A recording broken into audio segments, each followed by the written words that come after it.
Good morning. Today's tidbit is part 2 of a series on historical markers installed by the Bullitt County Historical Society. We want to thank corporate members Renaissance Bank, who just won a very prestigious national award, Dr. Aaron Rollins, a partner in Savannah Perio in Implants right here on Grady Street, and also South Georgia Center for Cancer Care, which has the nicest employees I can think of. Very soon, our society will have researched and installed 29 historical markers. We have also replaced or refurbished 10 of these. We have refurbished 5 others that were erected by the state of Georgia in 1950. Each marker cost about $4,500, which includes the hand casting with 24-karat gold lettering, a customized logo, the 7-foot aluminum post, shipping, and the installation. This was the first project adopted by the Society after we were blessed with a gift from the Jack N. and Addie D. Averett Foundation. The first co-chairs of this were Thomas Anderson of Portal and my husband, Bill Waters. We still miss Thomas, who was such a fine and gentle man. Bill has helped with the installation of all of these markers. This includes digging lots of deep holes, mixing many pounds of cement, hauling gallons of water, inspecting all of these on a regular basis, and fielding calls from concerned citizens. Thank you, Mr. Bill. We talked about 9 markers in our first tidbit on this subject, so today we'll start with Banks Dairy Farm, which is located in front of the Banks home on the road bearing the same name. It tells the story of this large farm on the west side of town. The marker for Eastside Cemetery is located at the entrance to the cemetery on Northside Drive and tells the story of the creation of the city cemetery in 1889. We also placed a small replica of our large marker at the gravesite of Willie Heddleston. This marks the first internment in the cemetery. We had many questions of where the first interment was, so we placed a marker there. The marker for the Harville House is at the intersection of Harville and G.W. Oliver Roads. It tells of this farm with 2,800 acres, including a gristmill, sawmill, cotton gin, 2-story smokehouse, ice house, syrup house, commissary, and a beautiful home. Excelsior and its academy marker is located in Excelsior, Georgia, which is now in Candler County. It tells of the first newspaper for the county and the finest school in the area of that time.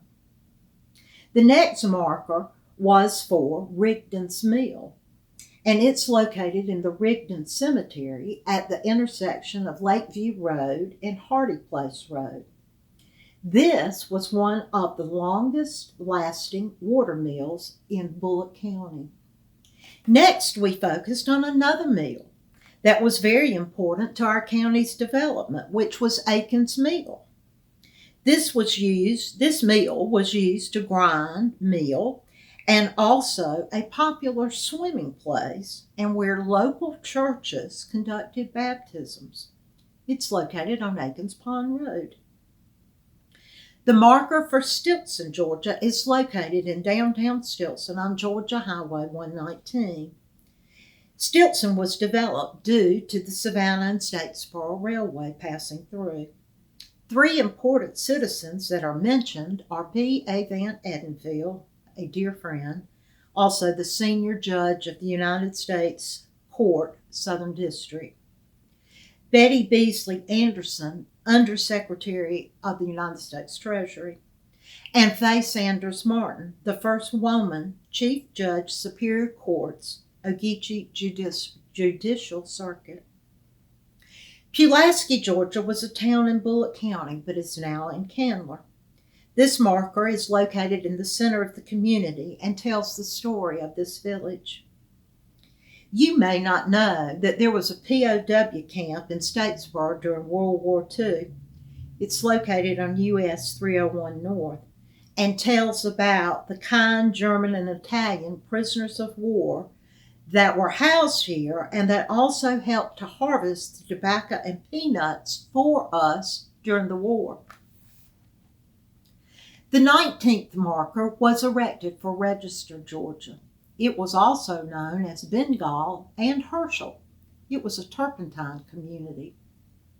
You also may not know that there's an Indian trail from Augusta, Georgia to Pensacola, Florida that goes through Statesboro that is still in use today.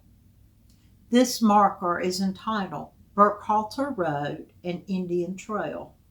It's located at the intersection of Harville and Langston Chapel Roads, right in front of the Middle Ground Primitive Baptist Church. The absolute most difficult marker that I had to do the writing for was for my hometown of Statesboro. Why was it difficult? Because you have to condense all the history down to 40 lines.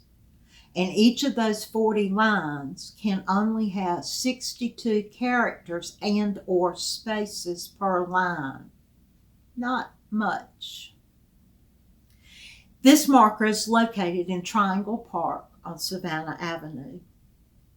We also erected a small marker to mark the location of Blue Front, which was the African American business hub in the 1930s and 40s in downtown Statesboro.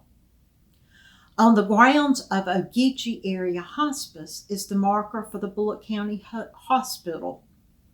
On a side note, Bill was born here in October of 1938, and I followed him 20 years later in April of 1958. We had a fine hospital.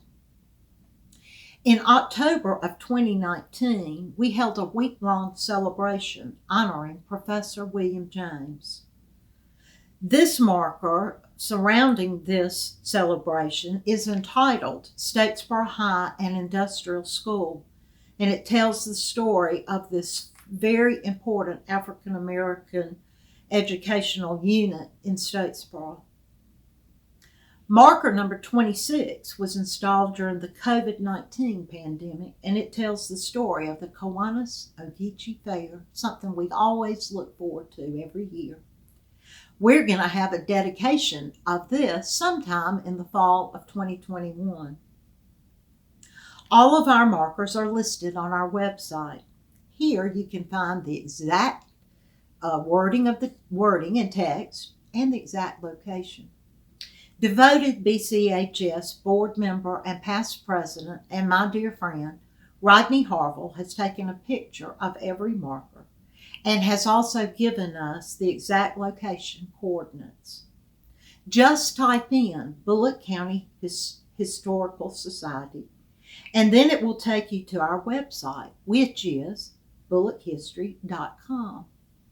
Under the What We Do tab, pull it down for historical markers. This site even has the date that each marker was dedicated. Thanks for listening to one of our fabulous projects. Hope we can continue this for many years. Stay tuned for more tidbits. Bye.